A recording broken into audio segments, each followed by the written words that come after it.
Bueno, hoy estamos con Marcos Fermín Lobo, líder técnico en NextThink, y vamos a hablar sobre inteligencia artificial y agentes. Bienvenido, Marcos. Eh, Hola Hernán, muchas gracias. Hola, Encantado de estar aquí contigo. gracias a ti. Bueno, ¿podrías comentarnos un poco tu trayectoria profesional desde la Universidad de Oviedo hasta tu posición actual como líder técnico en NextThink?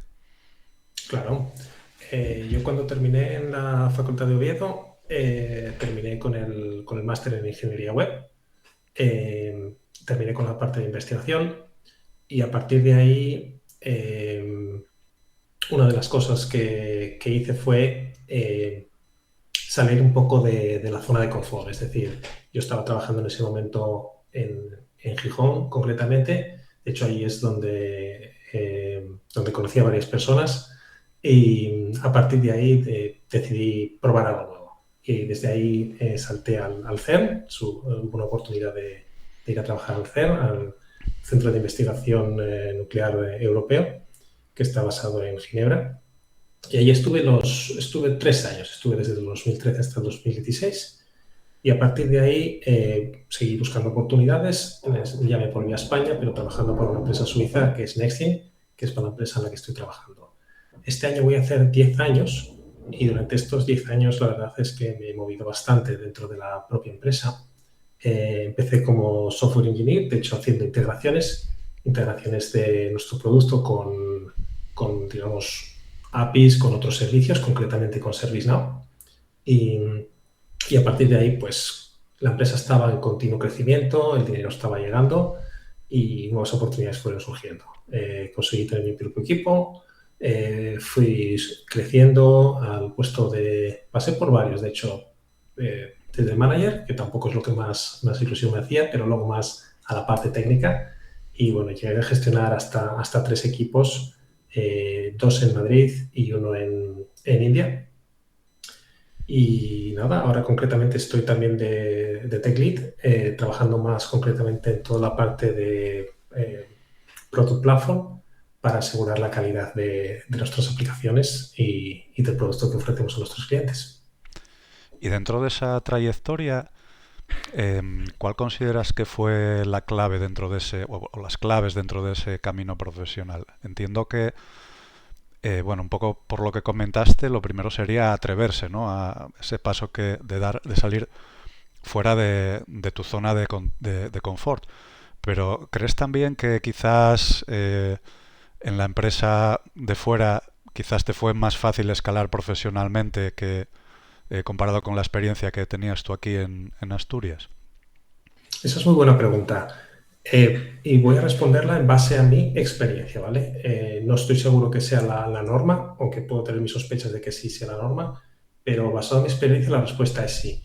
El hecho de haber salido de Asturias a otro tipo de empresas que yo por lo menos en Asturias no encontré, la verdad es que me permitió un crecimiento y un crecimiento rápido. Tanto el tiempo que estuve en el CERN como luego en esta empresa suiza Nextim, el progreso fue exponencial.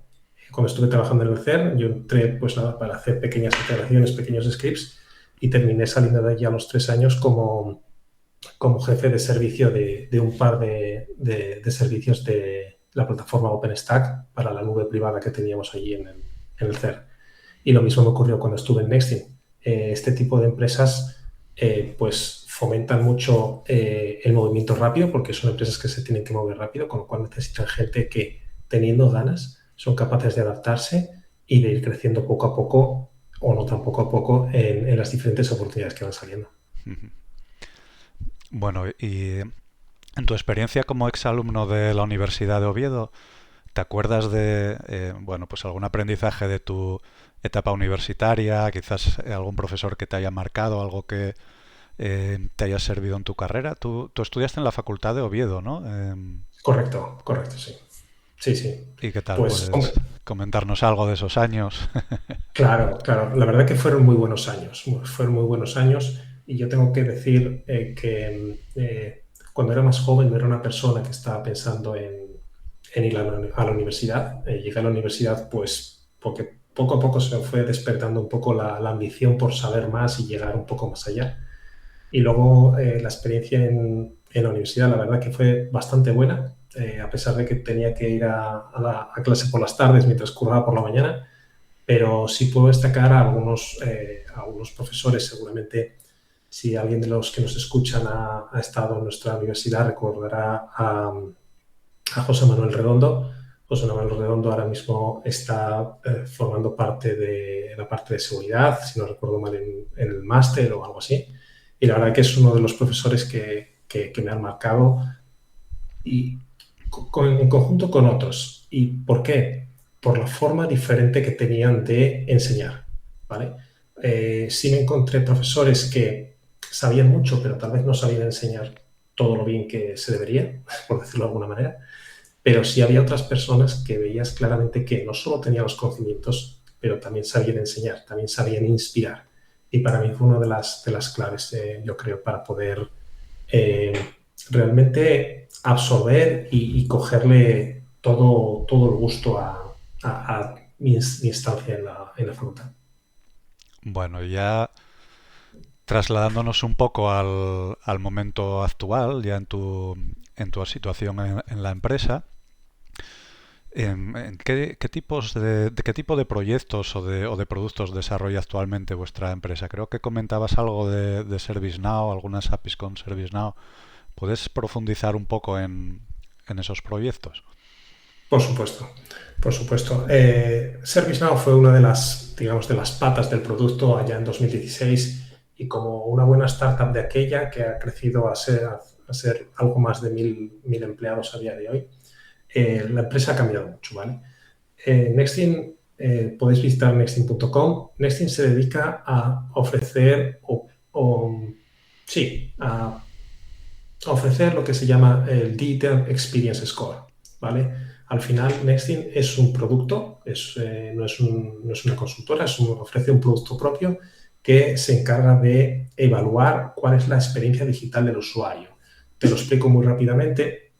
Es un producto por el cual una empresa, instalando nuestro producto, es capaz de saber cuán de satisfactorio es el trabajo en medios digitales, digamos, está siendo para sus empleados. Lo típico que estás usando la Excel, lo típico que estás usando una aplicación web o similares.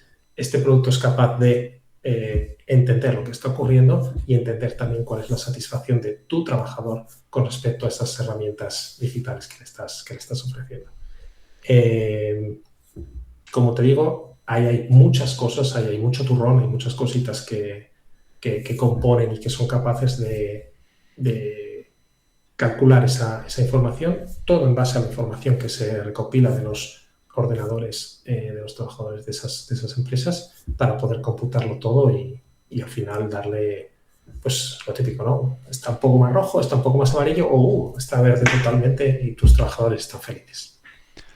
Vale, claro, ahora cuando lo estabas explicando me parece como un concepto un poco abstracto, ¿no? Cuando hablamos de satisfacción, eh, a qué se refiere exactamente? Cómo definirías esa satisfacción? Pues claro, parece como que se refiere a lo contento que está el trabajador, ¿no? Con esa herramienta, pero eso, ¿cómo se puede Va un poco evaluar en, con software? Sí, de hecho Nextin piensa que sí, y tenemos varias fórmulas para poder saber si Hernán está satisfecho con la herramienta de videoconferencia que está utilizando o las diferentes herramientas que está utilizando. Por una parte, pues tenemos digamos, la opción más básica, que es a través de lo que se llama Nextin Engage, que son pues encuestas, ¿vale? Para que los trabajadores puedan responder. Pero luego lo que hace nuestro producto es tener ciertas asunciones basadas en la experiencia de, vale, si esta aplicación está teniendo problemas de conectividad o está devolviendo errores 500 cada X tiempo, digamos, el marcador para esa aplicación va cayendo un poquitito. Con lo cual eso significa que la experiencia que el usuario está teniendo no es buena, porque la aplicación está fallando, pues yo qué sé, 8 de cada 10 veces en lugar de funcionando el 100% de las ocasiones. Eso si lo extrapolas a cosas como Red y el resto de aplicaciones web que puedes ir incluyendo en el producto, tienes al final un conjunto, un marcador global que te puede decir, pues mira, los trabajadores están descontentos con todo lo que tiene que ver con los productos de Outlook, sin embargo, con todos los productos de Google, la gente está súper contenta, no solo por las campañas que tenemos, sino por los datos que hemos obtenido de uso de esas herramientas. Vale, entonces esto sería como un producto que digamos, se instala en el ordenador de los trabajadores y va Correcto. registrando diversas métricas para ver un poco el uso que hacen de distintas aplicaciones, ¿no? Justo eso, justo eso. Vale. Bueno, y dentro de esto, claro, me imagino que con la inteligencia artificial pues habrá afectado la forma de trabajar de vuestra compañía en los últimos años. Cierto, cierto. De hecho, ya llevamos desde hace algo más de un año, de hecho 2 años diría ya, trabajando intensamente en proyectos relacionados con esto. Como todas las empresas, nos queremos subir al carro, obviamente, del valor que puede dar la inteligencia artificial, no solo porque poniendo el sello de inteligencia artificial tienes más dinero de los inversores, sino porque realmente nos pueda dar valor y principalmente le pueda dar valor a nuestros clientes. Entonces, sí, además, si no recuerdo mal, en la página web también se puede ver ya algunas de las iniciativas que Nesting está empezando a ofrecer. eh, con la cantidad de datos que gestionamos en Nesting, con la cantidad de datos que Nesting obtiene de cada uno de los ordenadores, puedes imaginar que los casos de uso para inteligencia artificial pueden ser bastante importantes y bastante jugosos. Sí. Vale. Entonces dirías que la innovación y la adopción de nuevas tecnologías es importante dentro de vuestra cultura de empresa. Es fundamental. De hecho, te puedo dar un ejemplo muy concreto. Anualmente, Nextteam dedica una semana a que todos los equipos de ingeniería, más todos los equipos de producto, más parte del equipo de Customer Success, nos centremos puramente en innovación. Es lo que llamamos el Nextteam Innovathon, ¿vale? Como te digo, es un concurso típico hackathon para innovar, ¿vale? Para innovar con respecto a nuestro producto. ¿Cómo podemos sacar en 2 días, en los cuales un día estás codificando o haciendo tu propuesta de valor y al día siguiente empiezas con las presentaciones al CTO, al CPO y al CEO para demostrar, oye, mi idea es algo que debemos incorporar al producto porque da muchísimo valor. Entonces, la última ocasión ha sido este mes de diciembre pasado, a principios de mes, justo después del parón del puente, en el cual, como te digo, estuvimos lunes, martes y miércoles, hasta el jueves. El jueves ya fue la final, eh, puramente enfocados en innovar. Es decir, el resto del trabajo que teníamos en nuestro backlog queda pausado y nos ponemos a innovar. Cada en equipos de 5 personas, una cosa así, a probar. Y, por supuesto, la inteligencia artificial en los 2 últimos años que hemos hecho el Innovaton ha estado totalmente presente. Sí, yo de hecho he estado, bueno, un poco investigando para la entrevista en tu LinkedIn y he visto que sí que ponías algún post sobre que utilizabais agentes para programar. Pero ya que lo estás comentando, ¿hay algún ámbito más dentro de la empresa donde los utilicéis? Quizá productos, marketing o de momento sois los programadores los que digamos que sois ahí esa punta de lanza con los agentes de inteligencia artificial. Pues mira, para mí fue una sorpresa decirte que no fuimos los developers los primeros en saltar con los agentes de IA. Efectivamente, gente de marketing, gente de ventas, gente de recursos humanos ya se nos habían adelantado. Cuando pensábamos que nosotros éramos los super fancy del lugar, porque estábamos usando Cursor, estábamos usando versiones nuevas de Sonnet y demás, la gente ya estaba usando por su cuenta diferentes herramientas que había en el mercado. Cosas como el Gemini Banana y este tipo de cosas. La gente estaba a tope, estaban compartiendo en los chats vídeos que se habían hecho con ellos para promocionar Nexting y para este tipo de propuestas. Ya había incluso una iniciativa dentro de Nexting con los diferentes Nextthinkers para juntar y hacer ideas y hacer propuestas y demás. Entonces, sí te puedo decir que no fuimos los primeros, seguramente seamos ahora los que más de continuo estamos usando agentes de IA, pero se nos adelantaron sin duda en otros departamentos. Claro, porque vosotros, bueno, dentro de...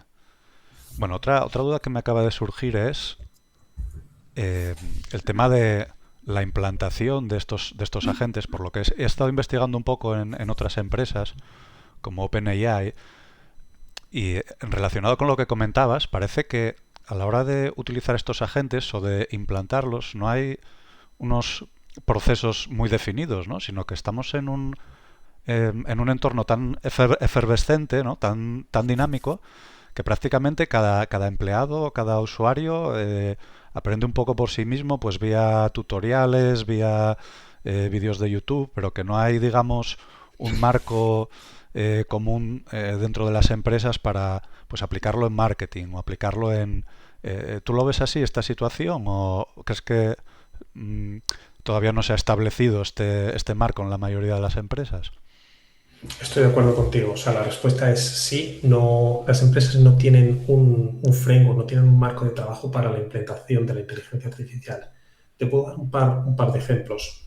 Eh, las personas empezaban a utilizar agentes de inteligencia artificial sin tan siquiera haber hecho primero un assessment en cuestión de seguridad, en cuestión de temas legales y demás, ¿vale? En una empresa como es Nextdoor, obviamente tienes unos requerimientos. Tú no puedes, así como así, inyectar un agente de inteligencia artificial a todo tu código o a toda la información que puedas tener acerca de tus clientes y demás. Hay unos cumplimientos, hay unas normas, unas ISO que tienes que cumplir de seguridad. Si haces algo como eso, viene el equipo de seguridad después y te pone las pilas, hablando mal y pronto, ¿no? Entonces, Nextdoor tuvo que intentó hacer una investigación para ver cómo otros equipos lo hacían, otras empresas lo hacían, no se encontró mucho en el mercado, entonces al final pues intentamos aplicar un proceso de onboarding como el que se ha hecho en otras tecnologías que hemos hecho onboarding en el pasado, ¿vale? A partir de ahí, pues te puedo dar detalles de temas de cursos. Se han hecho cursos no solo para desarrolladores, sino también para otros departamentos de la empresa, de cómo usar el tipo de herramientas, qué es la inteligencia artificial generativa, porque hay gente que lo está usando sin saber realmente lo que era. Entonces, la formación fue una de las partes bastante claves. A partir de ahí, la elección de las herramientas. Una vez sabes un poco lo que hay, la elección de las herramientas fue fundamental. Concretamente en Nextdoor, para poder utilizar cosas como ChatGPT, pero de una forma realmente protegida para nuestra empresa, se ha instalado lo que se llama un proyecto open source que se llama Nexus AI. Nexus AI al final es un ChatGPT, pero interno para tu compañía, ¿vale? Con todas las medidas de seguridad necesarias. En cuestión de desarrolladores, pues nuestra empresa empezó a hablar con la gente de Cursor, la gente de Windsurf, la gente de GitHub Copilot para llegar a acuerdos, para llegar a cerrar un contrato, de tal forma que pudiéramos empezar a usar sus herramientas y acceder a su formación de una forma segura, pausada y más eficiente para todos nosotros. Bueno, y muy interesante. Entrando ya un poco en el tema de programación y los agentes, bueno, mencionabas que, bueno, que utilizáis estos agentes para programar. ¿Podrías dar pues algún ejemplo concreto de qué tareas lleváis a cabo con estos agentes y qué tipo de agentes utilizáis? Bueno, ya comentabas un poco, pero un poco las tareas que hacéis con ellos. Sí, sí, de hecho, por si surge, también me apunté aquí unos números por si se da el caso, pero los agentes nosotros los utilizamos embebidos dentro de los editores de código. Es decir, nosotros no utilizamos ChatGPT y nuestro editor por separado, ¿vale? Cursor es un editor ya completamente integrado con su chat, vamos, con su versión de generación de código. Luego está Windsurf, que se puede utilizar como un editor propiamente o dentro del editor IntelliJ, que cuando estás con Java, la verdad que es uno de los editores más potentes en mi opinión. Y luego tienes GitHub Copilot, que también se integra como un plugin. Y en este caso, la verdad que el uso que le damos es bastante variado, ¿vale? Podría decirte, es que lo utilizamos solamente para esto o solamente para aquello. La verdad es que por la experiencia, los desarrolladores somos personas muy imaginativas y se nos ocurren múltiples formas de utilizar este tipo de herramientas. Pero te voy a dar algunos casos que sí, en los que yo lo utilizo personalmente y me funciona bastante bien. La creación de la documentación. Eh, Como developers, la documentación hay que reconocer que no siempre es lo que más nos ha gustado por las razones X, Y o Z, ¿vale? Entonces, conseguir que la IA te genere la documentación a medida que tú desarrollas, en mi opinión, es una gran ventaja. No necesariamente que te haga una documentación muy grande, pero sí algo concreto y que le pueda servir a otro developer cuando tenga que hacer el onboarding de eso. Otra parte es troubleshooting. Por ejemplo, cuando tienes algún problema en producción, tú le puedes meter en el chat, oye, mira, tengo este problema, revísame el código a ver qué es lo que está pasando. Y la verdad que funciona bastante bien.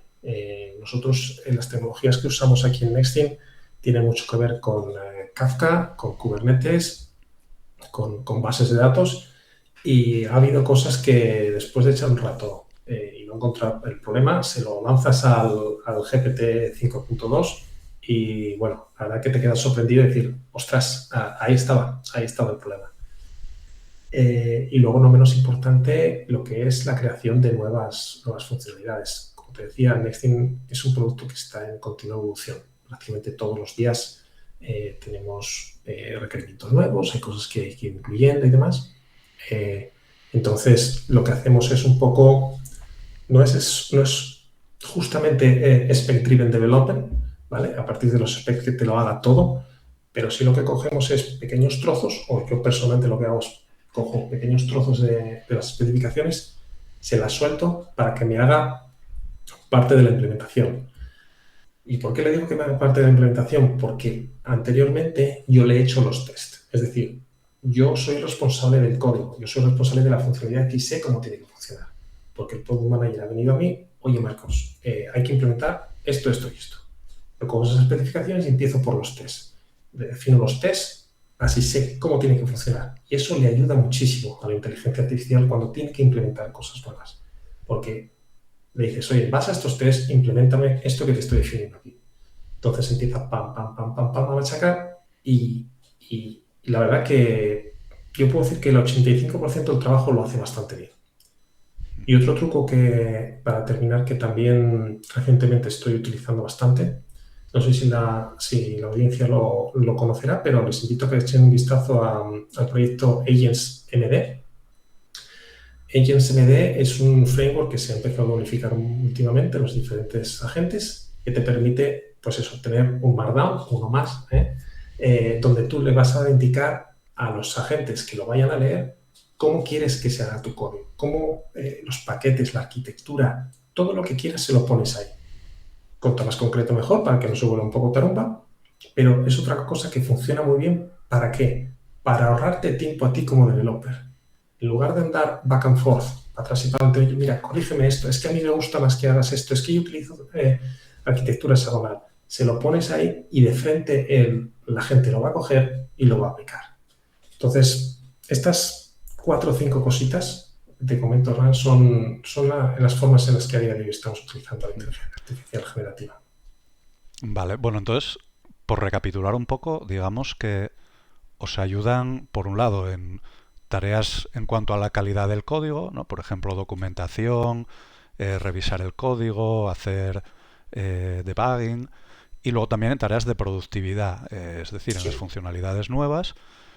Y en este caso, la forma de integrar estos agentes en vuestro flujo de trabajo, digamos que sería que cada desarrollador coge digamos, la tarea que tenga asignada, ¿no? En Sí, Jira o el sistema de gestión de tareas que tengáis, correcto. y a partir de ahí, o bien desarrolla las pruebas, o sea, es decir, si lo hace orientado a pruebas, sería el desarrollador el que primero hace las pruebas y luego ya le pide a la inteligencia artificial que complete el código, Ujú. y luego, digamos que el desarrollador siempre es el que está supervisando, ¿no? El código que ha hecho Por la inteligencia supuesto. artificial. Es decir, antes de pedir subir esos archivos al repositorio, el propio desarrollador tendría que revisar todo lo que ha generado la IA y comprobar que es correcto. Claro, entonces trabajar con un repositorio se vuelve algo prácticamente imprescindible, porque claro, me imagino que sin si, duda. si la IA, bueno, a mí me ha ocurrido varias veces, pero si crea algo que no tiene que crear o modifica algo que no tiene que modificar, pues en este caso, ¿qué soléis hacer? ¿Soléis hacer un rollback de todo o vais corrigiendo poco a poco a mano lo que haya hecho? ¿Cómo procedéis en este caso? Nosotros en este caso normalmente vamos hacia adelante siempre. Si la IA mete la pata, le decimos, oye, arréglalo, o estos ifan y datos que me has hecho un espagueti western aquí de la leche, esto corrígemelo porque es una mierda. Sí, sí.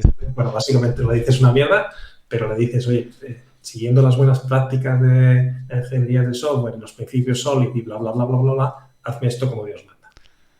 Porque hay veces, ¿no? Que, bueno, se mete un poco en esa madriguera de conejo en la que se va enredando cada vez más Es cierto. en ese código espagueti, ¿no? Y hay veces que ya, vamos, no te queda más remedio eh, que retornar un poco a lo anterior. Ligándolo un poco con esto, ¿tú crees que hay algunas tareas o algunos límites en los que los agentes todavía no sean tan útiles? Por ejemplo, hablábamos antes de tener esa supervisión humana, pero ¿cuál crees que son tú los límites dentro de estos agentes? Pues esa es muy buena pregunta, Hernán. No sé si tengo una respuesta adecuada. Yo sí te puedo decir dónde encontré algunas veces los límites, ese famoso bucle que tú estabas comentando. Y sobre todo es cuando tienes que hacer cosas que, digamos, no son las habituales. Me explico. Yo sí le digo a la inteligencia artificial, oye, mira, necesito que para esta aplicación que ya existe, que me implementes un endpoint REST. Acuérdate que estoy usando el framework de Java Micronaut o Spring Boot, ¿vale? Y luego quiero que esa información, quiero que hagas una validación en base a estas reglas que te voy a decir, y luego me pones esa información en un topic de Kafka, usando una vez más las anotaciones del framework de Micronaut para publicar cosas en Kafka. Pues eso, como te digo, eso el 85, 90 o casi 100% del código te lo va a hacer clavado, pero clavado, porque además dándole las palabras clave del framework y demás, la verdad es que es muy fino a la hora de coger la documentación y hacerlo como tú quieres o como tú lo harías. Sin embargo, si le dices que en lugar de escribir en Kafka usando, pues eso, el framework, le dices que te haga un cliente de Kafka propio con las properties, con un poco más de complejidad, ahí es donde puede haber un problema. Yo sí me he encontrado situaciones en las cuales por necesidades de negocio teníamos que implementar conectores con Kafka, no usando el framework, sino algo un poco más sofisticado, consumidores dinámicos, por ejemplo, típicamente, que arranquen, se paren, hagan un proceso y se paren, o cosas de esas. Y hay veces que se atasca, hay veces que tienes que intentar decirle las cosas como si se las estuvieses explicando a un desarrollador con mucha menos experiencia, ¿vale? Y para mí eso es uno de los aprendizajes con todo esto de cuando la inteligencia artificial o tiene alucinaciones o se atasca. Tenemos que aprender mucho y muy bien a cómo cómo escribirle, cómo darle indicaciones a este tipo de herramientas. Para mí es cierto y a mí personalmente me funciona muy bien. Intento transmitirle como si le estuvieses transmitiendo a una persona que está, por ejemplo, en primero de carrera, dándole información, porque asumir cosas, sobre todo cuando no son las típicas cosas, como comento, la máquina empieza a asumir cosas y se pierde y empieza a tirar y la cosa se complica. Para mí, una de las mejoras que ha hecho últimamente sistemas como Cursor, que ayudan a evitar ese tipo de problemas, es el sistema de planificación. Ahora, a día de hoy, este tipo de herramientas ya te dicen, mira, te voy a hacer el plan, corrígemelo, añádeme cosas y luego ya te lo implemento. Y la verdad es que a partir de ahí ha empezado a mejorar bastante en este aspecto. Sí, yo tengo que decir que coincide al 100% con mi experiencia. Precisamente ayer estaba preparando algunos ejemplos para los alumnos y uno era pues simplemente ejecutar un código en la GPU, ¿no? Acabo de instalar una Y bueno, le pregunté, lo intenté hacer con Cloud y estaba preguntándole, bueno, ¿y cómo lo harías? Y tal.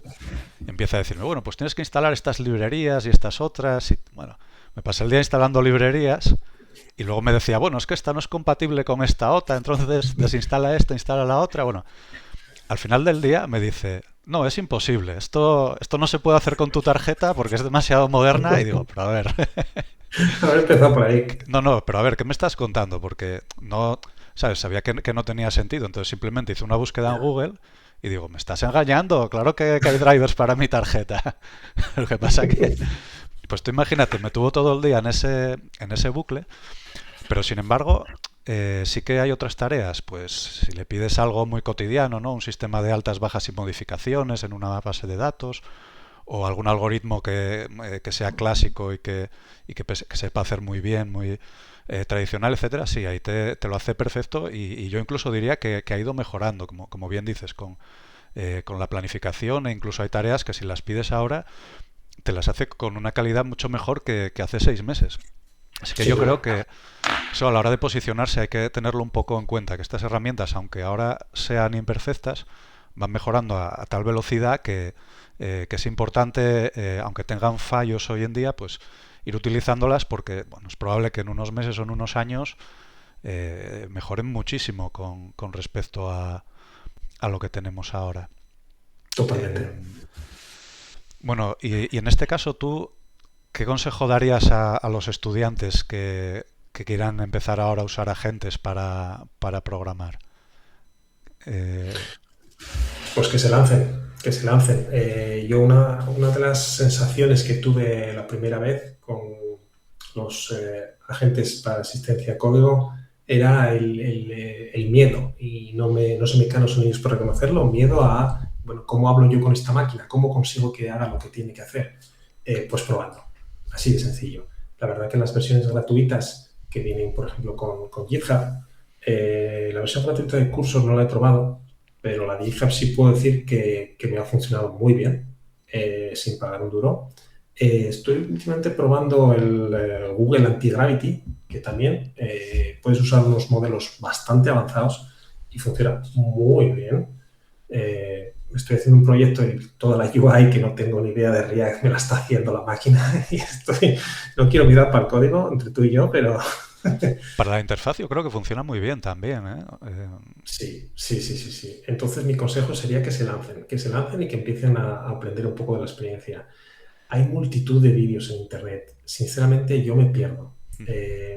Por eso, yo no sé si yo sí invertiría algo de tiempo buscando un poco en Internet como la gente lo hace, pero sinceramente no gastaría mucho porque es que es demasiado. A día de hoy es que se genera contenido que es que yo personalmente se me va de las manos. Entonces, sí invitaría a la gente a que prueben.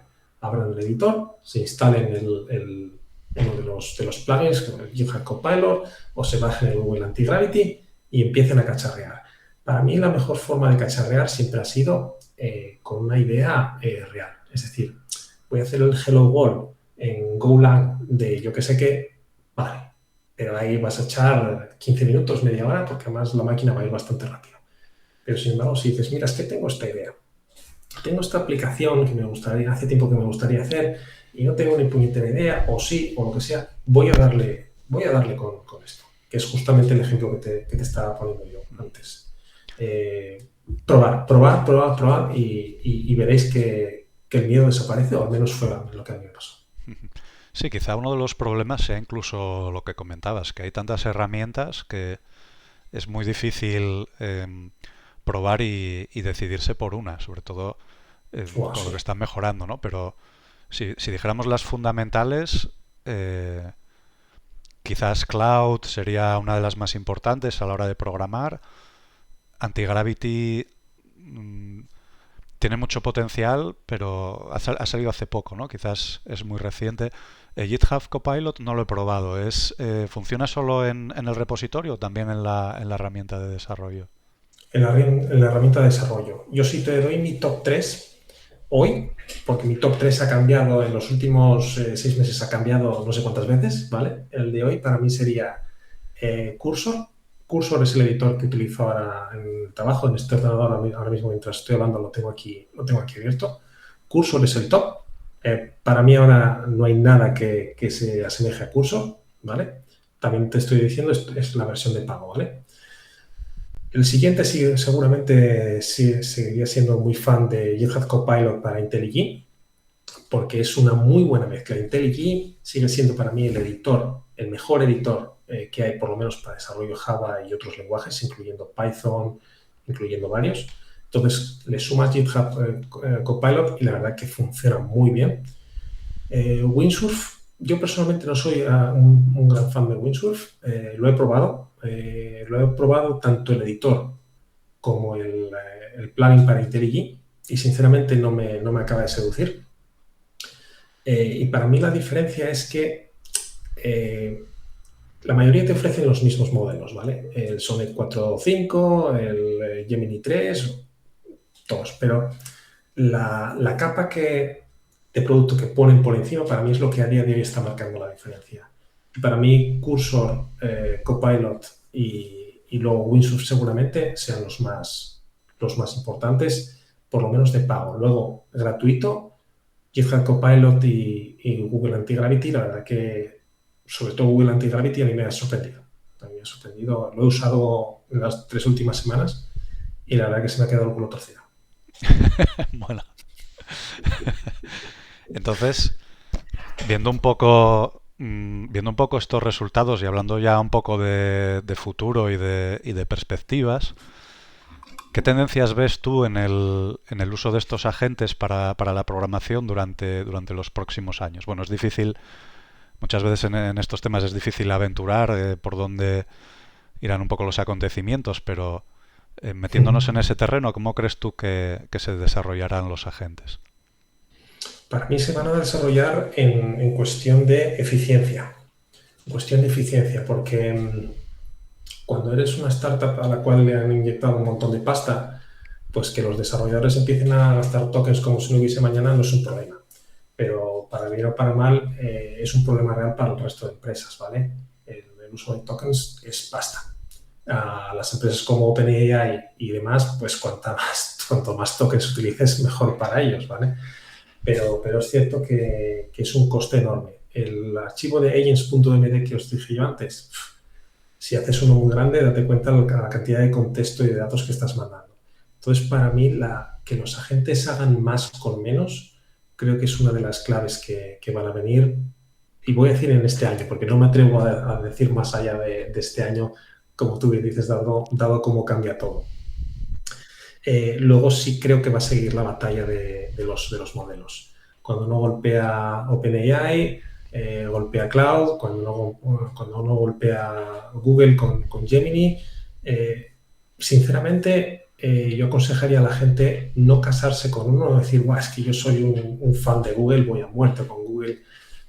Y en mi opinión en esta profesión hay que ser pragmático y el que mejor te funcione en cierto momento, utilízalo y ya está. Y otro aspecto en el cual creo que la cosa va a avanzar bastante, aunque no es algo que sea yo muy fan, es el tema que comentaba antes de el desarrollo basado en especificaciones. Spec-Driven Development. Yo creo que bien usado, en el sentido de contar con especificaciones pequeñitas, creo que puede dar mucho valor en lo que viene de año para desarrollar, no digo mejor, pero al menos desarrollar más rápido. Porque el miedo que tengo con Spec-Driven Development personalmente es que puede haber una tendencia que volvamos al modo waterfall, al modo cascada, ¿vale? De tener aquí todas las especificaciones, 10 páginas de PDF, venga, que se las trague esto y que me lo implemente todo. A día de hoy, por lo menos, yo creo que no funciona y seguramente no por la experiencia que tenemos en el pasado, de que no funcionó waterfall en su momento, por eso buscamos otras metodologías, no creo que vaya a funcionar, salvo que lo vayas poniendo en trocitos. Esas serían un poco para mí las cosas que van a venir este año. Sí, es muy interesante lo que comentas porque, claro, el modelo Waterfall sí que es verdad que fracasó un poco quizás por ser demasiado lento, ¿no? Es decir, porque centrarse tanto en tener unas especificaciones perfectas y un desarrollo que dura meses cuando, bueno, todos sabemos que muchas veces esas especificaciones van cambiando sobre la marcha y tenemos que estar abiertos a realizar cambios, yo creo que ralentizaba mucho el desarrollo de los proyectos, pero claro, si nosotros tenemos un agente que a lo mejor en un día o dos es capaz de programarte todas esas especificaciones, igual ese modelo en cascada se convierte en un modelo ágil, ¿no? Porque si la gente hace el sprint y es capaz de hacerlo lo suficientemente rápido como para que tú a los 2 días se lo puedas enseñar al cliente y le digas, mira, ¿es esto lo que quieres o te cambio algo, ¿no? Y entonces ya haces otro sprint con... Entonces yo creo que aquí la pregunta sería si tú crees que los agentes serán capaces no ya solo de trabajar con esta supervisión humana que decíamos, ¿no? Sino de coger directamente una tarea de Jira, hacer la implementación y las pruebas, hacer ellos mismos el commit y ya que quizás sea el humano el que revise ese commit y le diga, oye, mira, pues ¿no? Le marque un poco las cosas que haya hecho mal, pero bueno, digamos que serían unos pasos hacia tener más independencia por parte de los agentes, ¿no? Poco a poco, un poco ir, digamos que este modelo que tenemos ahora, donde somos nosotros los que vamos interactuando con el agente, que el agente sea cada vez más independiente hasta que sea él capaz de resolver las especificaciones. ¿Cómo lo ves eso? ¿Crees que sería algo factible o que todavía, digamos, que nos queda mucho hasta poder dar ese paso? Esa es muy buena pregunta. La verdad que es una de las preguntas del millón. No me voy a atrever a vaticinar si sí o si no. Eh, si tuviese que apostar 20 euros, apostaría que sí, pero no ya. Es decir, yo creo que mis ojos lo podrán llegar a ver, eh, pero no lo veo en los próximos años. O sea, creo que mis ojos lo van a poder ver porque, bueno, aún soy joven, o me considero joven, pero, pero sí es algo que podría llegar a ocurrir. La realidad a día de hoy, y la realidad, en mi opinión, al corto plazo, es que no, porque por mi experiencia intentando el Spec-Driven Development, que lo he intentado bastante fuerte, al final la IA hace dos cosas. Cuando se encuentra un poquitín de atasco, tira por donde la máquina piensa que tiene que tirar, que no necesariamente significa lo que le has puesto en los specs, o te ha encontrado un agujero en los specs y tira por ahí cuando tiene algún tipo de problema, o simplemente te pregunta, es decir, eh, todavía este tipo de agentes piden la interacción humana, piden que les confirmes, piden que decidas entre una opción u otra, para dónde quieres tirar, a pesar de que tú has invertido igual 2 semanas en escribir ese precioso documento PDF que solo la máquina se va a leer, ¿vale? Entonces, imagínate la frustración. Después de 2 semanas todavía me preguntas qué es lo que tienes que hacer, haz lo que te digo, ¿no? Creo que las máquinas todavía no están preparadas para algo así. Y yo me preguntaría si realmente es algo que realmente daría valor, que las máquinas lo hicieran absolutamente todo al 100%, porque por mi experiencia también y lo que comentabas con el modelo Waterfall, los seres humanos no sabemos exactamente lo que queremos. Y es uno de los grandes problemas también de lo que se llama ahora prompt engineering, ¿no? La ingeniería del contexto, la ingeniería de los prompts. Tú de primeras es muy difícil que sepas exactamente lo que necesitas. Por eso necesitas esa interacción, necesitas masticarlo, necesitas moverlo, necesitas ese feedback que los agentes a día de hoy te siguen pidiendo. Entonces, respondiendo a tu pregunta, ¿llegará a eso? Seguramente sí. Yo creo que sí lo verán mis ojos, pero yo lo que diría a las personas que están, no solo las personas que están en la facultad a día de hoy, sino los que incluso llevamos unos años, vamos a centrarnos en el ahora, que todavía estamos aprendiendo a utilizarlo y creo que tener al humano en el medio todavía nos da mucho valor y más valor nos va a dar todavía. Bueno, esperemos que sea así, que siga siendo así, que los humanos sigamos siendo útiles en esta y muchas otras tareas Yo creo de que sí. momento. Y hablando un poco de esto, eh, dado este nivel de automatización, ¿qué habilidades humanas crees que seguirán siendo críticas para los programadores a pesar del auge de estos agentes de inteligencia artificial? Quizás un poco la capacidad de adaptación, de integrarse con todas estas herramientas, pero desde nuestro punto de vista, digamos que para mantenernos al día o bueno, o digamos que seguir con el trabajo, ¿no? Seguir estando contratados por la empresa. ¿Cuáles crees que son las habilidades que deberíamos potenciar? La primera, entender lo que quiere tu jefe. Ya te digo yo que las máquinas a día de hoy no son capaces de entender a la mayoría de los product managers que hay por ahí. Entonces, yo creo que OpenAI debería centrarse en cosas como esas. Pero bueno, ahora fuera de bromas, creo que la comunicación a día de hoy es un problema no solo de los developers, de los desarrolladores, sino de las empresas en general. La comunicación es el gran problema. Yo si no me comunico contigo, Hernán, de forma adecuada, si no entiendo lo que quieres que yo te programe, no te lo voy a programar bien. No voy a programar exactamente lo que quieras, ni la forma que quieras, y el resultado final no va a ser lo que tú buscabas. Entonces, por eso para mí la comunicación está siendo y seguramente seguirá siendo uno de los grandes problemas en nuestra industria y, como digo, en el resto de industrias. Saber comunicar de una forma adecuada, en el formato adecuado, en el contexto adecuado, saber que comunicar con otro developer no es lo mismo que comunicar a un CTO o a un VP de ingeniería o a alguien de producto. Creo que esa es una de las grandes habilidades que hay que seguir desarrollando porque, como insisto, sigue estando ahí. Otra que destacaría para mí sería todo lo que tiene que ver con ingeniería del software y buenas prácticas del software.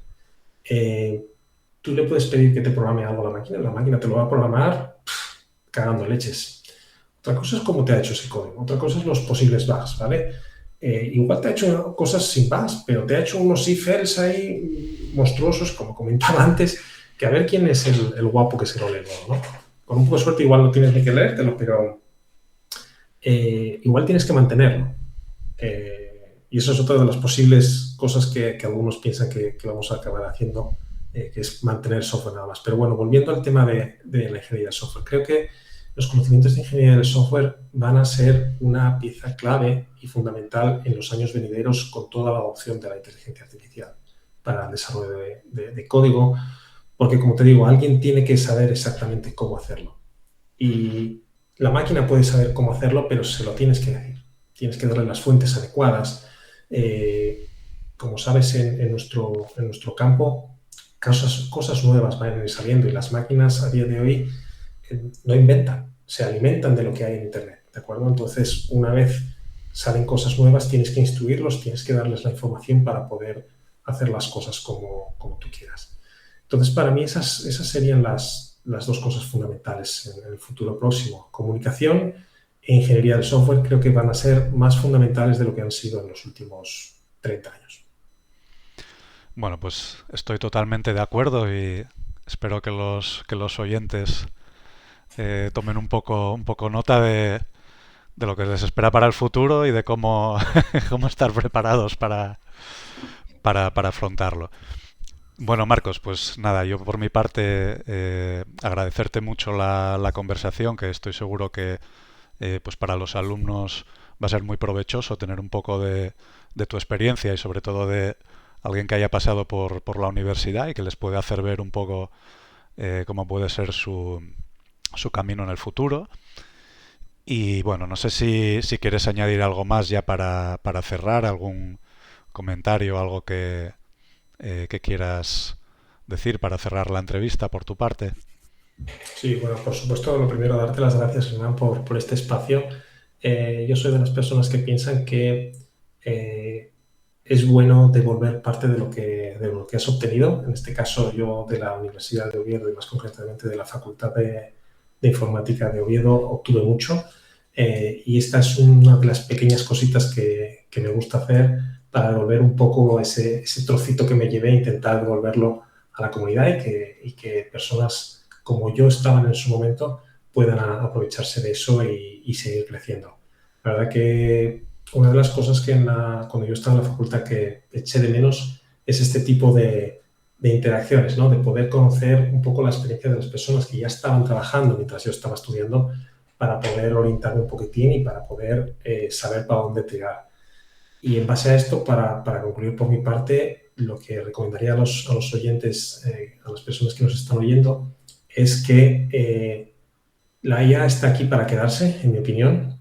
Creo que no sería inteligente rechazarlo. Hay personas que lo rechazan, dicen, yo no quiero programar con esto, yo quiero programar como yo programo y con mis compañeros de trabajo y demás. Personalmente pienso que es un error, porque personalmente pienso que la IA no está aquí para reemplazarnos, sino para hacernos más productivos, o al menos, no sé si tan más productivos, pero al menos para ayudarnos en nuestro trabajo, como ha sido Git en su momento, como han sido Scrum en su momento, como han sido los editores de código más allá del bloc de notas. Entonces, para mí esto es una herramienta más. Entonces, invito a la gente a que lo abrace, porque seguramente un diferencial entre una persona que no utiliza agentes de inteligencia artificial con respecto a que sí los utiliza es lo que te puede determinar tener un puesto bueno para trabajar en lugar de un puesto menos bueno. Así que nada, y con eso invito a la gente, en el caso de que tengan alguna duda o quieran seguir comentando, me pueden encontrar en LinkedIn por mi nombre, Marcos Fermilogo, y nada, un placer. Bueno, Marcos, pues muchas gracias y bueno, seguramente estaremos en contacto o nos veremos en el futuro. Un saludo. Estupendo, Fran, muchas gracias.